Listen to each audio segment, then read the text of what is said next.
বাংলাদেশে এখন মানুষ হত্যা একটা প্রতিদিনের রুটিন। আপনারা পেপার খুললেই দেখবেন প্রকাশ্যে হত্যা করা হয়েছে, ডাকাতির জন্য হত্যা করা হয়েছে, ছিনতাইয়ের জন্য হত্যা করা হয়েছে। হত্যা যেন এখন সন্ত্রাসীদের একটা প্রতিদিনের খেলা। হত্যা না করলে সন্ত্রাসীদের ভালো লাগে না। আমাদের আইন শৃঙ্খলা পরিস্থিতির যেভাবে অবনতি হচ্ছে, এতে কিন্তু কোনোভাবেই থামানো যাচ্ছে না এই সন্ত্রাসীদের সন্ত্রাসী কার্যক্রম। খালে পাওয়া যাচ্ছে লাশ, নদীতে পাওয়া যাচ্ছে লাশ, পুকুরে পাওয়া যাচ্ছে লাশ, এরপরে রাস্তায় পাওয়া যাচ্ছে লাশ, নর্দমায় পাওয়া যাচ্ছে লাশ, সেফটি ট্যাঙ্কির মধ্যে পাওয়া যাচ্ছে লাশ। লাশের এক মিছিল, প্রতিনিয়ত এই সংখ্যা বাড়ছে। এটা কমবে কিভাবে? আজকে চ্যানেল 24-এ একটা নিউজ আসছে, গত 2 দিন আগের নিউজ, আমরা স্ক্রিনশটটা দিয়ে নিলাম।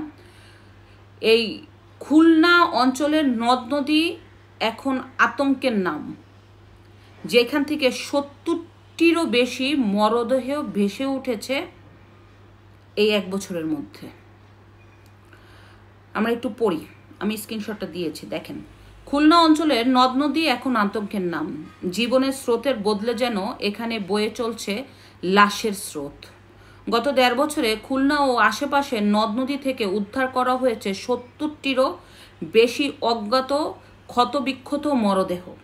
তবে এসব হত্যাকাণ্ডের তদন্ত বিচার প্রক্রিয়া নেই উল্লেখযোগ্য কোনো অবগতি।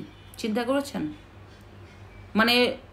বিচার বিভাগের স্বাধীনতা শেষ হওয়ার ফলেই সন্ত্রাসী কর্মকাণ্ড বাড়ছে, এটাই হচ্ছে বাস্তবতা।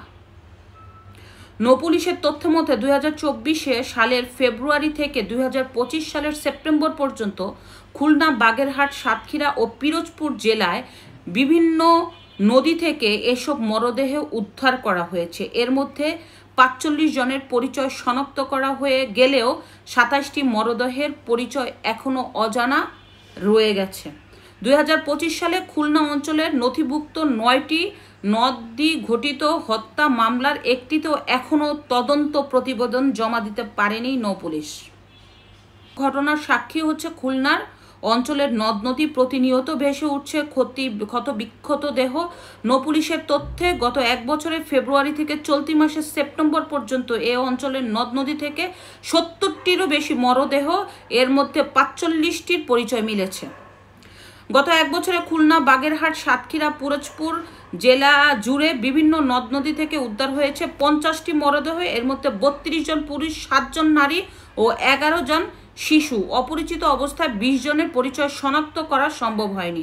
নৌপুলিশের তথ্য অনুযায়ী উদ্ধারকৃত লাশের মধ্যে রূপসী নদী 40%, ভৈরব নদী 30%, পশুর নদী 20% এবং অন্যান্য নদীতে 10% লাশ উদ্ধার হয়েছে। বাংলাদেশের মানবাধিকার বাস্তবায়ন সংস্থা খুলনার সমন্বয়কারী অ্যাডভোকেট মমিনুল ইসলাম বলেন, পুলিশের সক্ষমতা বাড়ানো জরুরি, আধুনিকায়নের মাধ্যমে অপরাধীদের ধরতে হবে, পাশাপাশি অপরাধ কমাতে কঠোর আইনি ব্যবস্থা নিতে হবে। এই যে আইনের যথাযথ প্রয়োগ না থাকার কারণে কিন্তু প্রতিনিয়ত বাড়ছে হত্যা। রাজনৈতিক কারণে হত্যা, আপনার ডাকাতি করার উদ্দেশ্য হত্যা, ছিনতাই করার উদ্দেশ্য হত্যা, নিজের স্বার্থ হাসিল করার জন্য হত্যা, এরপরে অবৈধ ব্যবসার জন্য হত্যা, অস্ত্র পাচার করার জন্য হত্যা, বিভিন্ন হত্যা। বাংলাদেশ এখন হত্যাযজ্ঞের রাষ্ট্র। কত হত্যা করা যায়, কিভাবে হত্যা করা যায়, হত্যা করে তো ধামাচাপা হয়ে যাচ্ছে। যার কারণে এই যে অবৈধ সন্ত্রাসী কর্মকাণ্ডগুলি দিন দিন বেড়ে যাচ্ছে প্রতিনিয়ত। এগুলি যদি ইমিডিয়েট এই সরকার কমাতে না পারে, এই লাশের মিছিল প্রতিনিয়ত বাড়তে থাকবে। এটা কোনোভাবেই থামাতে পারবে না। এখন থেকেই এদের লাগাম টেনে ধরা দরকার। কোত্থেকে ধরবে এই সরকার? এই সরকারের ততটা যোগ্যতা নাই। এই সরকার নিজেকে নিয়ে ব্যস্ত। কারণ যারা বাংলাদেশে এখন ক্ষমতায় বসে আছে, যেসব উপদেষ্টা মণ্ডলী, প্রত্যেকজন এভরিওয়ান বাহিরের লোক। তারা মাত্র জন্ম নিয়েছে বাংলাদেশে, কিন্তু তাদের বাড়ি ঘর, ফ্যামিলি, ব্যবসা বাণিজ্য সব বিদেশে। তারা আসছে স্রোতে, চলে যাবেও স্রোতে। তারা আসছে নিজের আখের গোছানোর জন্য, আখের গোছানো প্রায় শেষ, চলে যাচ্ছে দেশকে ডুবিয়ে দিয়ে, দারিদ্রতার মধ্যে ফেলে, এই দেশকে পিছিয়ে ফেলে এরা নিজেদের স্বার্থ হাসিল করলো। ধন্যবাদ।